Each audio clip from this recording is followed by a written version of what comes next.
자, A.W. 토저 목사님이라고 이제 복음주의적인 목사님인데 1800년도 후반에 태어나신 분이에요. 이분이 쓴 책이 많은데 제가 이거 하나 소개해 드릴게요. 하나님의 길에 우연은 없다. 이 책 제목인데 하나님의 길에 우연은 없다는 거예요. 우리가 무엇인가 걸어가고 공동체도 마찬가지잖아요. 내가 그냥 들어왔나? 그냥 뭐 여기 교회가 있으니까 그렇지 않다는 거죠. 우연이 없대요. 그런데 이 영어로 원 제목은 뭐냐면 we travel, 우리가 여행을 한다는 거예요. An appointed way. 이 appointed way라는 것은 예정된 길, 약속된 길, appoint 한다 그러잖아요. appointment 한다 그러잖아요. 약속된 길을 그 길을 여행한다는 거예요. 우리는 그냥 내가 알아서 걷는 거고 내가 이 사람 만나는 거지 그렇지 않다는 거예요. We travel an appointed way.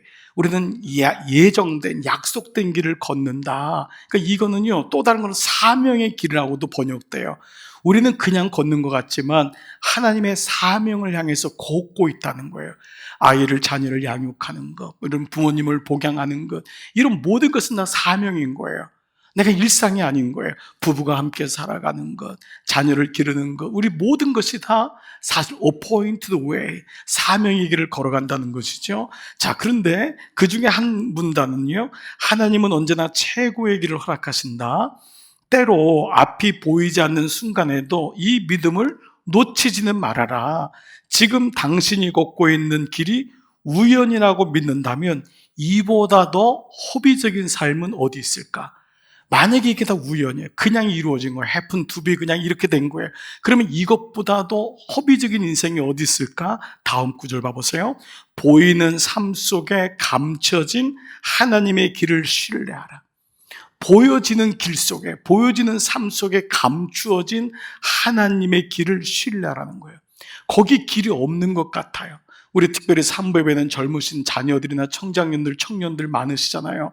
여러분 속에 좀 답답한 거예요. 그러나 그 가운데 하나님의 길이 있음을 신뢰하라는 거예요. 그렇게 하나님의 자녀들에게는 우연이란 있을 수 없다.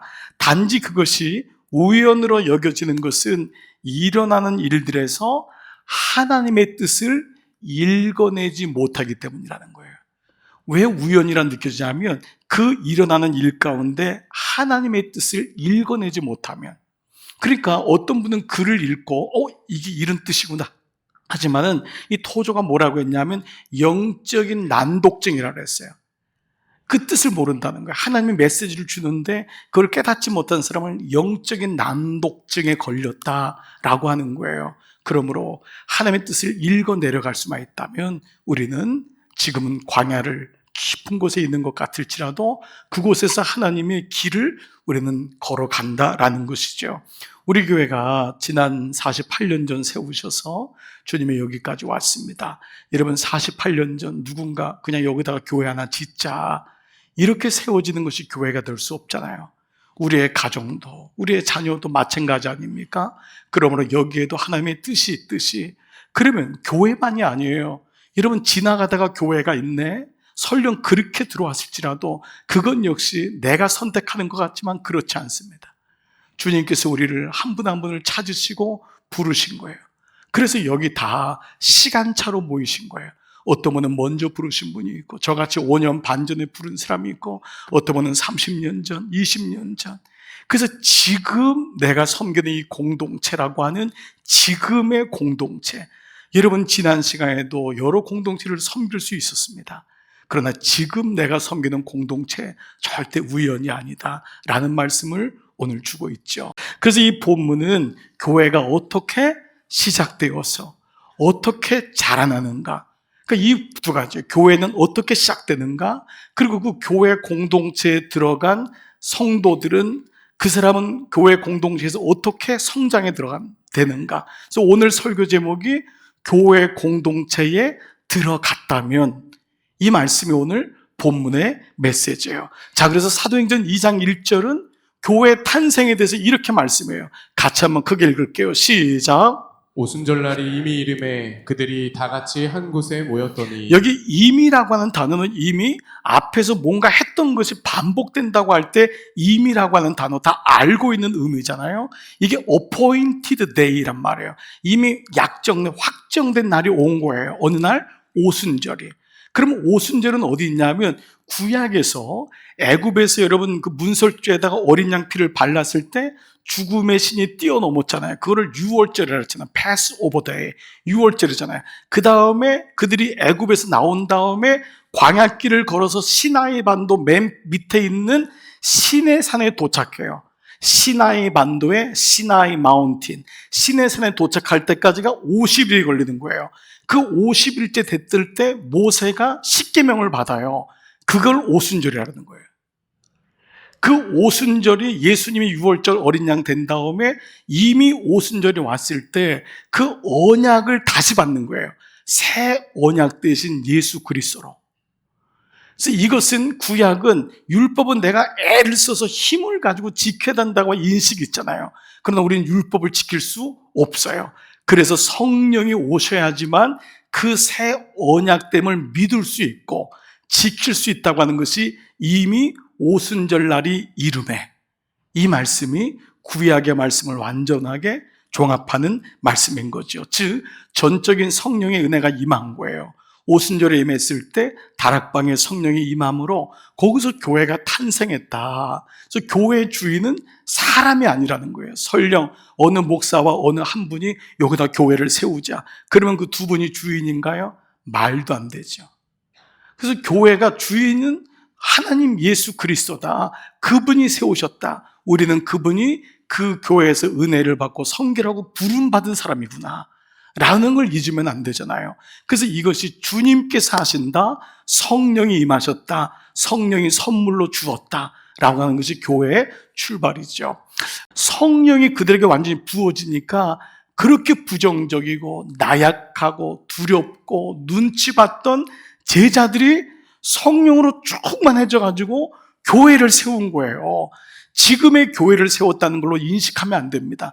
그 당시 예수님은 반역죄로 십자가에 죽은 거예요. 그의 제자들은 지금 수색 1호가 되는 거예요. 저 사람들 잡아서 죽이면 되는 거예요. 그런데 그들이 숨어 있었잖아요. 마가의 다락방에. 그런데 예수님 말씀을 믿고 열흘 동안 간절히 기도했던 거예요. 이거 뜨겁게 기도했던 거예요. 죽고 살기로. 근데 그들에게 성령의 세례가 임하면서 그들이 교회를 세우게 된 거예요. 이게 첫 번째 교회의 탄생입니다. 교회의 시작은 눈치 보고 아니면 사람의 이런 마음을 보고 이런 게 아니었어요. 완벽하게 성령으로 붙잡혀가지고. 근데 이거를 가지고 뭐라고 고백했냐 하면, 그러면 예수 믿는 사람은 성령의 세례를 받았다고 했는데 그 당시 예수 믿지 않는 제3자는 뭐라고 했냐면은 이 말씀을 했어요. 2장 13절 보니까 어떤 이들은 조롱하여 이르되 그들이 어떻게 해요? 새 술에 취하였다. 이 새 술은 첫 번째 술이고 독한 술이기도 하지만 아주 기분 좋은 첫 맛이에요. 자, 여러분, 그러니까 술에 취하지 않는, 이 술에 취하는 게 믿음이라는 거예요. 믿음이라는 건 내가 다 결정하고 판단하고 내 시각으로 결정하는 게 믿음이 아닙니다. 여러분, 은혜 가운데 들어가면요, 이게 완전히 정말 달라져요. 우리는 사실 다 원죄를 가지고 있기 때문에 정상적으로 보는 게 어려워요. 삐딱하게 봅니다. 부정적으로 봐요. 우리는 격려하는 것보다 비판하는 게 익숙해요. 우리가 다 그런 존재예요. 그런데 새술에 취한 거예요. 그래서 교회가 세워진 거예요. 하나님의 은혜가 오니까 그때 믿음이 우리 안에 들어오게 된 거예요. 내가 올바르기 때문에 믿음을 선택한 게 아니에요. 내가 윤리적으로 깨끗하기 때문에 믿음을 선택한 것이 아니라 하나님의 일방적인 은혜가 들어오니까 그것이 성령의 세례라 그랬고 그것이 새술에 취했다고 한 거예요. 너무 감사한 거예요. 기분이 좋은 거예요. 은혜를 사모하게 되는 거예요. 말씀이 들리기 시작하는 거예요. 이건 모두가 하나님의 은혜인 줄 믿습니다. 그러니까 하나님의 은혜는, 교회는 처음에 하나님이 주신 선물인 거예요. 믿음은 선물인 거예요. 내가 긍정적이어서 말씀이 들리는 게 아니에요. 내가 이렇게 웃는 사람이 아니라고요. 나는 비웃는 사람이고 아주 냉소적인 사람이고 비판적인 사람인 거예요. 그런데 하나님의 은혜가 오니까 웬일이에요? 그게 받아지는 거예요. 하나님의 선물인 거예요. 자, 그런데 이와 같이 하나님의 처음 교회는 주님이 주신 선물이었어요. 성령 세례는 부어지는 거였어요. 그런데 두 번째 부어진 다음에는 우리한테 또 다른 책임이 있는 거예요. 부어지시는 건 주님이 부어주셔요. 그 다음에 교회가 세워지는데 그 교회를 어떻게 세워져 가는 건가? 이거는 우리에게 주어진 숙제라는 것을 오늘 말씀하고 있어요. 믿음은 항상 두 면이 있어요. 한 면은 주님이 부어주시는 기회와 은혜예요. 모든 사람에게 기회를 줘요. 여러분 중엔 목사님 나한테는 기회를 안 줬는데 천만에요. 여러분이 기회인 걸 몰랐을 뿐이에요. 왜 나에게는 그 사람을 안 줬어요? 천만에요. 여러분이 지나갔을 거라고요. 모든 사람에게 기회를 줘요. 그러나 그것을 분별하고 그것을 가지고 나의 것으로 만들어가는 것은 나의 몫이기도 한 거예요.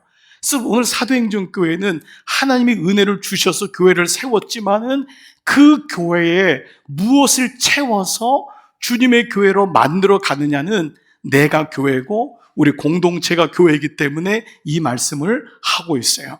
자, 그렇게 세술에 취한 초대교회 성도들이 어떤 삶으로 교회를 세워나갔는가가 41절이에요. 다 같이 시작. 그 말을 받은 사람들은 세례를 받음에 이날의 신도의 수가 3,000이나 더하더라. 자, 보세요. 말씀을 받은 사람이 뭐예요?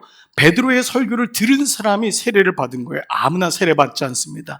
여러분 중에 거의 한두 명 지금 뭐 있을까 말까 할 거예요. 물 세례를 다 받은 거예요. 여러분들 교회 공동체 들어온 거예요. 그리고 세례를 받으니까 그 다음에 나오는 단어가 신도라는 단어가 생긴 거예요. 신도라는 것은 믿는 불입니다. 내가 믿습니다 하는 게 믿는 거예요. 그러니까 이것은 교인이 아니에요. 교인은 철치 멤버인 거예요. 내가 교회에 등록할 수 있어요. 어떤 분은 자기의 의지와 상관없이도 누가 등록을 시켜주기도 해요. 그 사람을 가르쳐 신도라고 하잖아요. 그건 교인이에요. 신도는 뭐냐 하면 그 말씀이 들려져서 내가 믿습니다 하는 게 신도예요. 신도는 내 스스로가 나는 크리스찬입니다. 믿는 사람입니다. 성도라는 개념은 뭐냐면 하나님이 그를 자녀로 삼으셨기 때문에 성도라고 하는 거예요. 내가 나를 거룩하다고 못하잖아요. 하나님이 나를 거룩하게 의롭게 여기신 거예요. 하나님이 나를 성도로 삼으신 거예요. 너는 약하고 죄도 짓고 깨끗하지 않아. 그렇지만 걱정 마. 너는 나의 자녀야. 그게 성도입니다. 주님이 카도시 분별시킨 거예요. 자, 이런 면에서 신도와 성도가 된 거예요. 이 교회의 시작입니다. 우리의 믿음은 공허한 게 아니에요. 추상적인 게 아니에요. 현실에 뿌리 내린 나의 삶의 현장에서, 직장에서, 부부 사이에서, 자녀 사이에서, 거기서 영성이 뿌리 내려지는 거예요. 그게 살아내는 거예요. 그래서 초대교회는 성령의 충만함 받은 사람이 붕 떠가지고 신앙생활하는 게 초대교회가 아니라 그거는 하나님의 은혜로 주신 거예요. 정말 왜 그런지 몰라요. 왜 이런 마음이 드는지 몰라요. 왜 이런 결단이 드는지 몰라요. 근데 그렇게 부름받은 사람이 현실의 뿌리를 내리면서 교회를 만들어 가는 것, 이것이 사도행전이에요. 그래서 사도행전은 지난 금요일 날 두 가지의 닉네임이 있다고 했어요. 한 가지는 성령행전, 또 한 가지는 사람행전. 이게 사도행전의 두 가지의 양면이에요. 하나는 성령께서 역사하시는 거예요. 그러나 또 하나는 사람 사이에서 그 말씀을 가지고 살아내야 되는 거예요. 이것이 성령행전과 사람행전이라는 거예요. 자, 이렇게 세례를 받고 교회 공동체에 들어간 사람들은 뭘 했냐? 이것이 42절입니다. 자, 한번 같이 볼게요.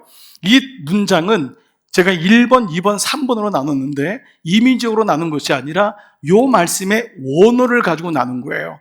한글로 번역된 걸 보면 어디서 끊어야 될지를 모르겠죠. 사도의 가르침을 받는 것은 맞는데 서로 교제하고 떡을 떼면지 오로지 기도하기든 요걸로 가는 건지 애매한데 원어적으로 이게 분명해요. 첫 번째가 뭐냐? 그들이 힘을 썼어요. 힘을 쓴 게 1번, 2번, 3번에 다 수식하는 동사예요. 그러니까 기도하기만 힘쓴 게 아니에요. 사도들의 가르침을 받는 것도 힘썼고 서로 교제하는 것도 힘썼고 떡을 떼고 오로지 기도하는 것도 힘썼어요. 이 힘쓰다라는 단어는 프로스카르테로라고 하는 헬라어인데요. 이 프로스카르테로는 뭐냐 하면은 에너지를 쏟다예요. 에너지를 쏟다. 근데 지속적으로 쏟다예요. 전념하다 이런 단어가 있어요. 그냥 이렇게 대강하는 게 아니라 에너지를 쏟아야 돼요. 여러분, 여기 우리 사랑하는 우리 아빠들, 여러분 어떤 거 그냥 되는 게 있었던가요? 그냥 되는 게 어디 있어요? 아무것도 없습니다. 그건 거짓이죠. 하나하나 애를 써야 됩니다. 에너지를 쏟아야 돼요. 그냥 되지 않아요. 예, 그래서 이 말씀은 지속적으로 에너지를 쏟는 미완료한 시제인 거예요. 근데 힘을 써야 되는데 어디다 힘을 쓰느냐? 세 가지인데 첫 번째, 바로 한번 다시 한번 말씀을 띄워줘 보시면 사도들의 가르침을 받았는데 이걸 가르쳐서 말씀 공동체가 되기 위해서 애를 써야 돼요. 힘을 써야 돼요. 이건 우리 역할이에요. 이거는 저의 담임 목사의 역할이 아니에요. 저는 여러분과 함께 가장 좋은 길을 제시하고 목회 경험으로 볼 때 이것이 옳습니다라는 것을 우리 교회 상황에 맞게끔 말씀을 드리는 거예요. 그리고 그 말씀이 옳다는 것을 이제 목회를 경험하면서 또 우리 한국교회를 보면서 맞았기 때문인데 모두에게는 주어지는 거예요.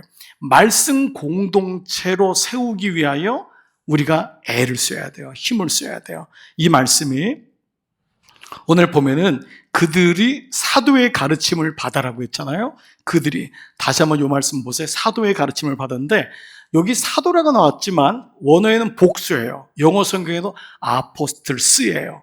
사도들이에요. 그러니까 12명이죠. 사도들이 12명. 근데 가르침은 단수예요. 이게 뭘 의미하죠? 12명의 목사가 있어도 가르침은 오직 성경 말씀인 거예요. 이 말씀을 가르치는 거예요. 세상적인 얘기, 이 사람은 이 얘기하고 저 사람은 저 얘기가 아니에요. 모든 성도가 있지만 가르침은 하나인 거예요. 그래서 이것이 통일성이에요. 교회는 하나님 말씀이 흘러가는 거예요. 말씀의 공동체가 되는 거예요. 말씀을 알 때 비로소 신도가 되는 거예요. 말씀을 모르면은 철치 멤버가 됩니다. 교인이 되는 거예요. 근데 말씀이 들어오니까 믿는 자가 되잖아요. 무엇을 믿을 거냐? 말씀을 믿는 거잖아요. 하나님 말씀을, 허공을 믿는 게 아니잖아요. 그러므로 첫 번째, 우리가 애를 쓰고 힘쓰는 거 뭐냐 하면 말씀 공동체가 되기 위하여. 주님, 제 자신이 말씀이 들어오기를 원합니다. 말씀으로 세워지기 원합니다. 그래서 여러분이 우리 교회 배우든지 가르치든지 두 개를 계속 연속이 번갈아 가는 거예요. 목사인 저도 계속 배우고 또 여러분을 섬기고 여러분도 말씀을 배우고 영적 아비와 어미가 되어서 또 다른 사람들을 섬기고 가르치든지 배우든지 가르치든지. 자, 두 번째는 뭐였죠? 그들이 서로 교제하며 했어요. 자, 두 번째 서로 교제하고 두 번째가 서로 교제한다는 이 말은 사귐 공동체로 세우라고 하는 거예요. 이 공동체는 사귐이 있어야 됩니다. 물론 사귐은 하나님과의 사귐이 먼저 되겠죠. 더 나가서는 성도와의 사귐이 필요합니다. 목장 안에서 서로 마음을 오픈하고 또 내가 잘 모르는 부서에서 또 마음을 오픈하고 우리는 자칫 잘못하면은요 그냥 와서 우리는 말 안 돼를 끼고 예배를 드리고 말 안 돼를 한 채로 집으로 돌아가는 거예요. 우리가 세상을 이렇게 사는 거예요. 그러니까 이렇게 말 안 돼 있는 사람은 사귐이 없는 거예요. 옆에 있는 내 아내가 얼마나 힘든지를 못 보는 거예요.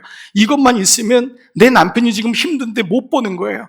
여러분, 이 말 안 돼를 내리는 게 사귐인 거예요. 우리는 평생 이루고 살았거든요. 내가 좋아하는 사람, 내가 원하는 사람, 이게 사귐이 아니에요. 만약에 우리 교회가 호남 사람들이 다 모여가지고 호남교회다, 이거는 교회가 아니에요. 우리 교회는 영남 사람만 다 모인 교회다, 이거는 교회가 아니에요. 어느 교회 갔더니 그 직업이 많다, 그것도 좋은 교회가 아닙니다. 여러분, 주님의 교회는 서로 사귐 있는 거예요.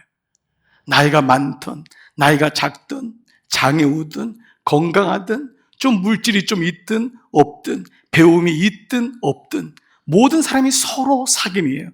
이것이 결국 누구를 위한 걸까요? 나를 위한 거예요. 그만큼 넓어지는 연습하는 거예요. 깊어지는 연습하는 겁니다. 우리는 가정에서 이걸 배운 적이 없어요. 학교에서도 배운 적이 없어요. 이거를 교회 공동체에서 배우는 게 신앙 공동체인 거예요. 여기서 배워서 세상에 나가서 연습하는 거예요. 두 번째, 사귐 공동체다. 그래서 거기 나오는 말씀이요, 44절에 보니까 믿는 사람이 다 함께 있어 모든 물건을 서로 통용하고 재산과 소유를 팔아 각 사람의 필요를 따라 나눠주며. 이거는 공산주의가 아니에요. 이거는 have to가 아니에요. You have to. 너는 이렇게 해야 돼가 아니라 you can. 하나님의 말씀이 들어오니까 할 수 있는 거예요. 내게 물질이 좀 있구나, 도와줄 수 있게 되는 거예요. 내가 좀 지식이 있구나, 저 사람을 섬길 수 있는 거예요. 내가 건강이 있구나, 그 사람의 필요를 따라 그 사람을 위해서 봉사해 줄 수 있는 거예요. have to가 아니에요. 이 말씀은 명령이 아니라 할 수 있는 거예요. 기꺼이 할 수 있는 사귐의 영성이 내 안에 생겨지게 되는 거예요. 여러분, 이것이 두 번째, 사귐의 공동체를 세우라는 거예요. 세 번째는 바로 떡을 떼며, 그 다음에 뭐죠? 오로지 기도하기에 힘쓴다. 두 단어가 같이 갔어요. 이 떡을 뗀다는 건 음식을 먹는 것이 아니라 성만찬을 의미해요. 떡을 뗀다는 건, 떡을 떼는 건 음식을 먹는 게 아니에요. 음식을 먹는다는 건 또 다른 단어가 나와요. 떡을 뗀다는 것은 각 집마다 성전인 거예요. 모일 때도 떡을 뗐고, 집이 오이코스가 당시는 교회였잖아요. 가족이, 두세 가족이 모여서 거기서 예배를 드린 거예요. 그게 떡을 떼매요. 서로 교제하고 말씀이 들어오니까 서로 친구가 되고 영적으로 기도해주고 그들과 함께 예배 드리는 예배 공동체를 세우라는 거예요. 이것이 우리가 해야 될 일인 거예요. 그때 당연히 오로지 기도에 힘쓰게 된다는 거죠. 자, 그에 대한 말씀이 46절에 이렇게 나와 있어요. 볼게요. 날마다 마음을 같이하여 성전에 모이기를 힘쓰고. 이건 회당이에요, 그 당시. 그러나 대부분이 다 숨어 있었잖아요. 집마다, 오이코스마다 모여서 떡을 떼는 성찬을 한 거예요. 예배를 드린 거예요. 그리고 그 예배의 기쁨을 가지고 기쁨과 순전한 마음으로 음식을 나눠준 거예요. 그러니까 떡을 떼매와 음식을 나누는 게 다른 단어란 말이죠. 자, 그런 의미에서 세 번째는 떡을 떼고 기도에 힘쓰는 게 뭐예요? 예배잖아요. 성찬을 하고 함께 모여 말씀을 붙잡고 기도하는 것. 즉 순서가 어떻게 가냐면, 첫 번째가 뭐죠? 말씀 공동체를 세우라는 거예요. 두 번째는 사귐 공동체로 마음을 열라는 거예요. 세 번째, 그 열린 마음을 가지고 모든 성도들과 함께 떡을 떼는 예배 공동체로 나아가라. 이 세 가지가 교회 공동체에 들어오면 우리가 해야 될 일입니다. 적용해 보겠습니다. 여러분, 우리 강남중앙교회에서 만난 우리 모두가 하나님의 성전에 들어온 사람이 된 거예요. 그러면 들어와서 그냥 있으면 안 돼요. 첫 번째, 말씀 공동체로. 두 번째, 사귐 공동체로. 세 번째, 예배 공동체로 세워져 나갈 때, 그때 우리는 성숙한 그리스도인이 될 줄 믿습니다. 말씀 맞출게요. 여러분 모두를 주님의 이름으로 축복합니다. A.W. 토저 목사님의 하나님의 일에는 우연이 없다. We travel on appointed way. 우리는 약속된 길, 사명의 길을 걷고 있습니다. 거기서 우리를 만나게 하셨고 우리로 하나가 되게 하시고 그 길을 완주하게 하십니다. 오늘 이 은혜가 오늘 48년 감사배드리는 우리 모두에게 임하기를 주의 이름으로 축복합니다. 아멘.